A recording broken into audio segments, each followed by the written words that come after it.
Assalamualaikum warahmatullahi wabarakatuh. Hamdan wa syukra lillah. Salatu wassalamu ala rasulillah wa ala alihi wa sahbihi wa mawala. Asyhadu an la ilaha illallah wahdahu la syarika lah. Wa asyhadu anna Muhammadan abduhu wa rasuluh. Khataman nabiyyin wa la nabiyya ba'da. Amma ba'. Kembali mari kita bersyukur kepada Allah Subhanahu wa taala atas segala karunia rahmat dan nikmat yang Allah berikan kepada kita sehingga kita masih mampu melaksanakan segala aktivitas dalam menjalani hidup dan kehidupan kita.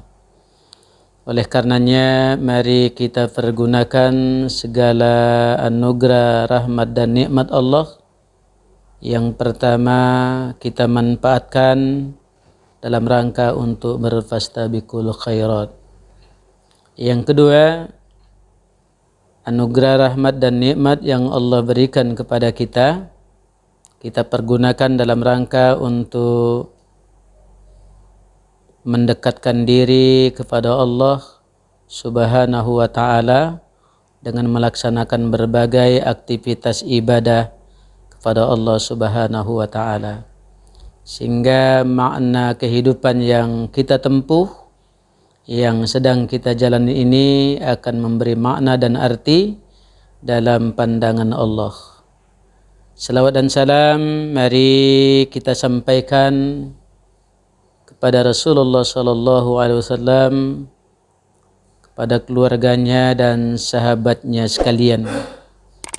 Dan mudah-mudahan kita selaku umatnya Rasulullah sallallahu alaihi wasallam insyaallah tetap istiqomah, berpegang teguh memegang ajaran yang ditinggalkan oleh Rasul kita, Nabi kita Muhammad sallallahu alaihi wasallam, yaitu ad-dinul Islam, untuk kita jadikan sebagai pandangan hidup, sebagai memperoleh tujuan mencari kebahagiaan kehidupan dunia dan selanjutnya mencari kebahagiaan hidup di akhirat. Hari ini tepatnya Jumat tanggal 13 Rabiul Awal 1442 Hijriah, semalam tanggal 12 Rabiul Awal. Kalau kita kaitkan dengan Tarikhul Islam, setiap tanggal 12 Rabiul Awal tiap tahunnya umat Islam dimanapun berada di belahan dunia ini selalu mengenang kembali lahirnya Nabi Muhammad sallallahu alaihi wasallam yang membawa agama ad-dinul Islam dan menyampaikan wahyu melalui perantaraan malaikat Jibril, yaitu Al-Quran dan sunnah Rasulullah sallallahu alaihi wasallam. Tentunya kita sebagai umat Islam rasanya mustahil kita akan mentaladani, kita akan mampu mencontoh kepribadian Rasulullah sallallahu alaihi wasallam, kemudian kita aplikasikan dalam hidup dan kehidupan kita, apakah dalam kehidupan pribadi kita, kehidupan dalam keluarga, terlebih-lebih kehidupan dalam berbangsa dan bernegara, kalau tidak mengenal betul sosok kepribadian Rasulullah sallallahu alaihi wasallam. Jadi ta'aruf dulu, kenal dulu siapa Nabi Muhammad sallallahu alaihi wasallam yang membawa ajaran Islam sebagai rahmatan lil alamin. Jadi yang pertama yang perlu kita kenal, yang perlu kita pelajari dulu Rasulullah atau Nabi Muhammad sallallahu alaihi wasallam dari keturunan siapa. Jadi Muhammad sallallahu alaihi wasallam yang lahir pada tanggal 12 Rabiul Awal yang disebut dengan tahun gajah, itu anaknya Abdullah. Jadi Muhammad bin Abdullah. Jadi Muhammad bin Abdullah.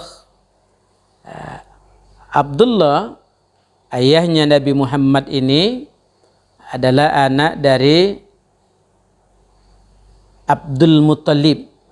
Jadi Abdullah bin Abdul Muttalib. Berarti Nabi Muhammad sallallahu alaihi wasallam anak dari Abdullah dan cucu dari Abdul Muttalib. Secara silsilah garis keturunan. Jadi kita teladani dulu, kita pelajari dulu. Yang kedua, Rasulullah sallallahu alaihi wasallam dibesarkan di keluarga yang sederhana. Inilah calon cikal bakalnya pemimpin umat manusia di dunia yang membawa agama ad-dinul Islam sebagai agama rahmatal lil alamin.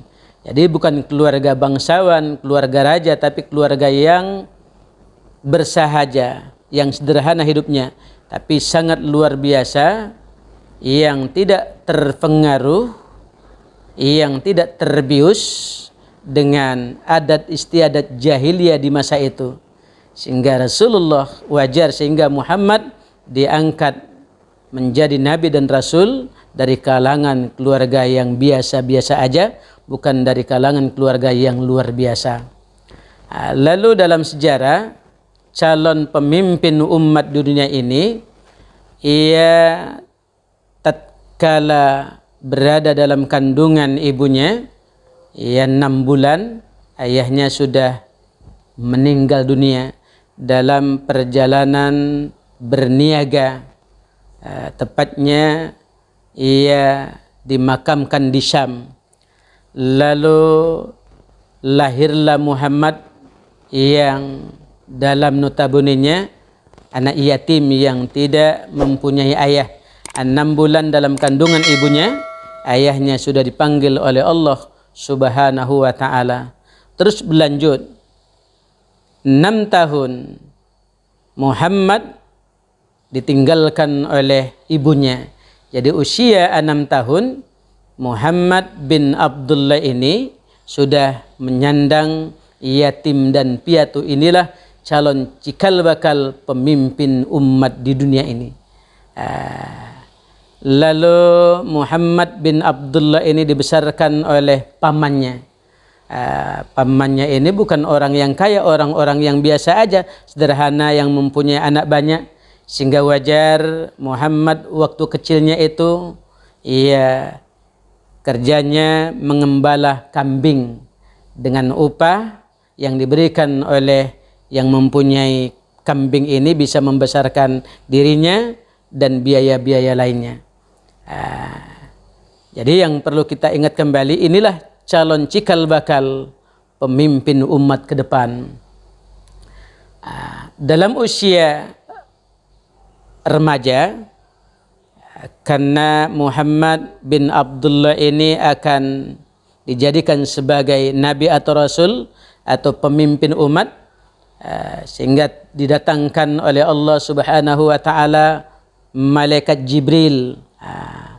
Lalu tatkala Muhammad sedang bermain dengan rekan-rekannya, dengan kawan-kawannya, lalu diambillah Muhammad seorang diri oleh malaikat Jibril, dibelah dadanya, lalu dibersihkan dadanya, sehingga kelak akan menjadi seorang murabbi yang mampu menyampaikan risalah dari Allah Subhanahu wa ta'ala. Dibersihkan hatinya, tidak ada sifat-sifat dengki, sifat-sifat iri hati dan lain-lain sebagainya.